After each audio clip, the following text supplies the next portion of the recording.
Pengaruh ekonomi RRT membentang di seluruh dunia. Dalam sebuah perbincangan baru-baru ini, Jeremy Au dan Jiang Ganli mendiskusikan kebijakan-kebijakan ekonomi terbaru Tiongkok, implikasinya terhadap perdagangan global, dan peran strategis Asia Tenggara. Berikut ini adalah rangkuman dari poin-poin penting. Stimulus moneter Tiongkok bertujuan untuk memulihkan kepercayaan konsumen dan mendorong perekonomian yang melambat. Paket ini mencakup pinjaman senilai 114 miliar dolar untuk membantu para manajer aset, perusahaan asuransi, dan pialang membeli saham dan mendukung pembelian kembali saham. Pendekatan ini secara langsung menyasar para penyedia modal.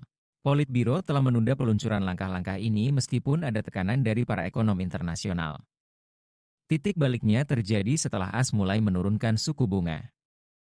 Meskipun angka 114 miliar dolar ini cukup signifikan, Jiang Gan menyarankan lebih banyak langkah lagi yang dapat dilakukan. Pasar perumahan Tiongkok memainkan peran penting dalam pemulihan ekonominya. Bagi banyak warga negara Tiongkok, kepemilikan rumah adalah kunci untuk kekayaan pribadi, tetapi merosotnya harga properti telah merusak kepercayaan konsumen. Jiang Gan mencatat bahwa banyak masyarakat kelas menengah perkotaan di Tiongkok memiliki properti dengan leverage, dan jatuhnya nilai properti mengurangi kekayaan, yang menyebabkan berkurangnya pengeluaran. Kebijakan-kebijakan pemerintah sebelumnya bertujuan untuk mengekang spekulasi di pasar real estate. Stimulus baru secara eksplisit menyatakan bahwa harga rumah tidak boleh turun lebih jauh, menandakan niat kuat untuk menstabilkan pasar. Namun, eksekusi di tingkat pemerintah daerah akan menjadi kunci, terutama karena banyak daerah yang sudah terbebani dengan hutang.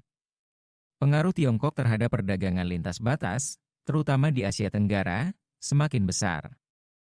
Vietnam telah menjadi pusat yang sangat penting, dengan perusahaan-perusahaan Tiongkok mendirikan gudang untuk memfasilitasi penjualan langsung ke konsumen Vietnam. AS juga sedang berupaya menutup celah impor de minimis, yang saat ini mengizinkan barang-barang bernilai di bawah 800 dolar untuk masuk ke negara ini tanpa tarif. Perubahan kebijakan ini dapat mengurangi tunjangan kesejahteraan AS sebesar 12-14 miliar dan berdampak pada eksportir Cina yang lebih kecil. Platform yang lebih besar seperti Shein dan Temu sudah beradaptasi dengan menyimpan barang di AS. Persaingan di antara raksasa e-commerce di Asia Tenggara semakin ketat. Platform seperti YouTube dan Shopee bekerja sama untuk menantang dominasi TikTok Shop.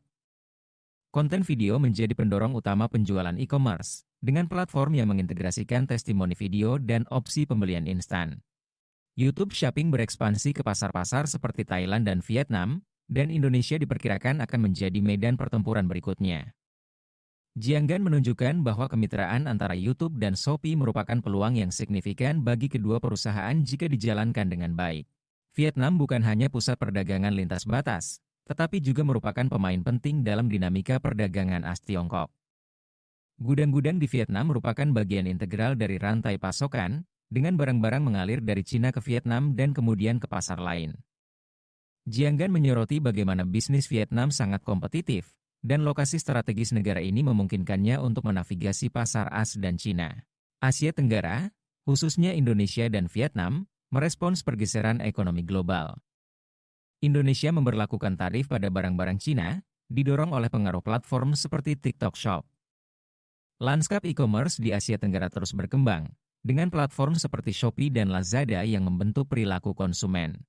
Pemerintah di Asia Tenggara harus menavigasi kompleksitas perdagangan global sambil mendorong pertumbuhan domestik. Kemitraan strategis, seperti yang terjalin antara YouTube dan Shopee, sangat penting untuk mendorong ekspansi ekonomi dan meningkatkan kemampuan e-commerce di kawasan ini. Sebagai kesimpulan, perbincangan Jeremy Au dan Jiang Ganli menyoroti dampak signifikan dari kebijakan ekonomi Tiongkok terhadap perdagangan global. Mulai dari paket stimulus hingga perdagangan lintas batas dan persaingan e-commerce, pengaruh Cina membentang di seluruh Asia Tenggara. Karena Vietnam dan negara-negara lain terus memainkan peran strategis dalam perdagangan global, beberapa bulan ke depan akan menunjukkan bagaimana kebijakan-kebijakan ini membentuk masa depan perdagangan di kawasan ini.